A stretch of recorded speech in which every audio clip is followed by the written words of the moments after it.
My name's Christine, been married for 30 years, we've got 2 daughters. I'm a sock knitting designer and I work for myself. I have a blog where I teach people to knit socks and I design socks. I connect with people all around the world to help them knit socks, and we are generally just doing all right, and we were doing okay with our finances, and then I decided that I needed to do something else, because I think we reach a time in our lives and we reach an age where we need to know more. We'd handed our money over to the financial advisor and we'd go and see him, and it was lovely, and he'd buy us lunch and it would be great. He'd come away and go, wow, we've got so much money, this is great. And I'd think, I've absolutely no idea what he's just said to me, but I've had a nice lunch, so it's great. And then I think, this needs to be better, and I need to know what's going on. So although we were financially okay, I am probably a bit more of a control freak than maybe I would like to admit, and I like to know what's going on. So once we got to the point where we had a bit more time and space to think about what our money was doing,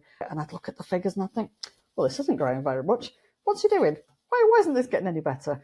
And then I needed to think about what I was doing, and think about how, if anything happened to my husband, how I was going to survive and have some money in the future. So if I'm being perfectly honest, then my absolute intention was that I would watch the videos, I would do what little bit I could, I'd work out what the financial advisor was saying to me. I was not going to join the Facebook group because I didn't want to speak to anybody.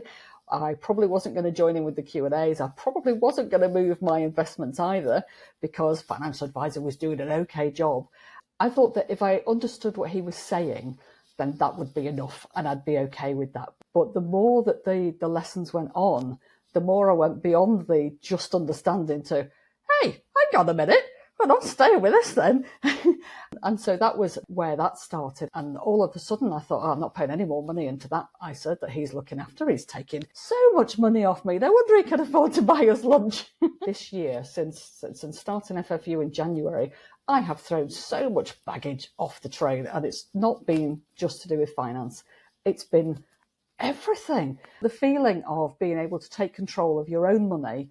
And now I look after my own pension and I look after my own ISA. I've also got my own IF ISA, got money investing in property as well, which I didn't expect. And I bought a very, very small amount of Bitcoin just so that I could, I think I've spent a whole £50 on Bitcoin just so that I could say that I could do it. That made me feel fantastic, because now I feel like I'm part of the digital revolution. It's just so empowering to know that I've been able to do it, but also that I've felt safe, because nobody's pushed me to do anything. It's all the information has been building and the confidence has been building so that I know that I've felt okay. So we're talking maybe 10 months, and the distance that I have travelled on 10 months, well, that's been a bullet train, never mind a freight train. So it's been incredible. And if you'd said to me that in 10 months you'll be able to do this, I'd have thought, whoa, that's a bit fast. And I would have been very wary about it. But actually, I think what I liked particularly is that there was never any, so invest in this or put your money here. It's just all been about the options. And so anybody can go and have a look at something. And then when I did get involved in the Facebook groups and the Q&As, again, there was never any, well, what you want to do is, you could ask a question and then there'll be half a dozen answers, and you can go and pick the information out and you can go and research it for yourself. It's actually like knitting maths. And if you like it, then you can do the maths. I always say to people when I'm teaching them to knit, they're undervaluing themselves. And so, well, don't do that, because now you can read another language, because a knitting pattern is a language. It's like coding. A crochet pattern is a language. And so having the skills to now read finance as a new language, and knowing that I'm only still at beginner level potentially, but doesn't have to stop now, that's amazing. This is just part of what I do now. It's an extra piece of me. And I think being able to do this and find these skills and feel safe with it and know what's going on, then that was one of the missing pieces in my jigsaw puzzle of my life, and that's there now, and it's massive. It's massive. I can't tell you how big it is. Teach someone to fish and they will always feed themselves. And that's what I've really liked about FFU. It's been a level that I've felt very comfortable with, and you can generally go into it as deep as you want to. You can go back and look at it. There's so much information. It's unbelievable how much information is there. I'm still working my way through it. And then there's every month there's something new, and I'm working my way through those. I'm trying to go back over the old stuff, and And it's just all adding to the vocabulary of the new language. And I think it's brilliant. I felt very quickly that you spoke to me. And even though you're on the other side of the world, I felt very quickly that your values fitted my values. And I like the way that you don't talk just about the academic or the numbers. I like the way that you've got a holistic view, and I like that you bring in the spiritual side. I like your no shit side. That makes me laugh. Also, I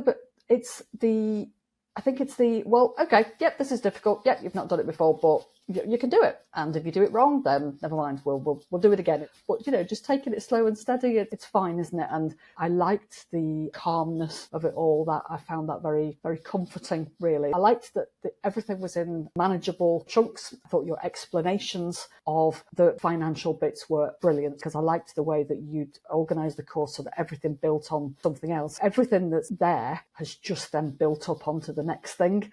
And so by the time you get to is it module 6 module 5 about the assets? And I'm just like, oh yeah, equities. Yeah, I know. Oh yeah, equities. I know all about those. I know about home markets and developed markets. And I'm talking to my husband about it, and he's looking at me. I'm like, well, doesn't everybody know about these things? And he's like, well, no. He is massively impressed with what I've been doing and how calmly I'm able to do it. And I think when we were both sitting with the financial advisor, when I was talking to him about how I was going to move the money and move the pension and the reasons why and what I was going to do, then I think that's when he realised that I actually knew what I was talking about. That's probably also why the financial advisor was quite calm, because I didn't just say, well, that's it, I don't want this anymore, but I actually was able to explain what it is that I was doing. My eldest daughter, she's been doing savings for a while, and she's set herself up with a managed portfolio. We've had a good conversation about focusing on building it up. So she's cashed in that one, and she's now put the money from that, and she's saving into a global tracker to try and build that up a little bit faster. And the youngest one, her child trust fund, that matures next year when she's 18. But her £250 is now 7,000 and something, which just shows how it grows if you don't touch it, doesn't it? So I've said to her that when it matures, then we'll probably move it from where it is into another global track. Then I keep saying to her, so when you're my age, then you won't need to work anymore. I like the idea that my girls would be financially independent in the future, because why shouldn't they be? I want them to be able to do what makes their hearts sing. I would really like my girls to be financially independent enough to be able to do what they love to do without necessarily having to compromise. Doing the work on my enough has shown me that it's absolutely fine to bring in the majority of my income from somewhere else, and then my sock knitting money goes on my pension. I can do what I like with that because my other job's paying the bills. It makes me free to do what I want to do with that. I'm really excited. I'm really excited about it. I've taken control of my investments and my pension, then that I know that whatever I do with it, for good or for bad, I guess if you want to put it that way, then that's down to me. And I know that I'm never going to know less than I knew before I started FFU. I'm always going to know more. And as my assets grow, then that means that it might be more beneficial for me to look at a different type of investment, and I'll know all about those. And so the knowledge makes you safe. The more that you know about something, and the more that you can make an informed decision. And I think that applies to anything in life. And so why shouldn't it apply to wealth and finances?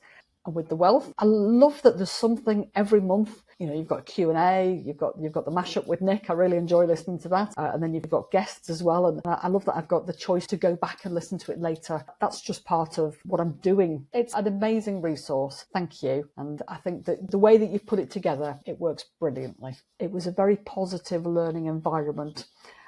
And I think having that information when somebody is there, when somebody can just say, oh, well, I've done this or I've done that, and then you can go back and make your own informed choice. That's what makes you safe, isn't it? Because you build up your own knowledge, and having that is what makes you safe. I think that if you learn at least one thing that makes a massive difference to your life, then that's it.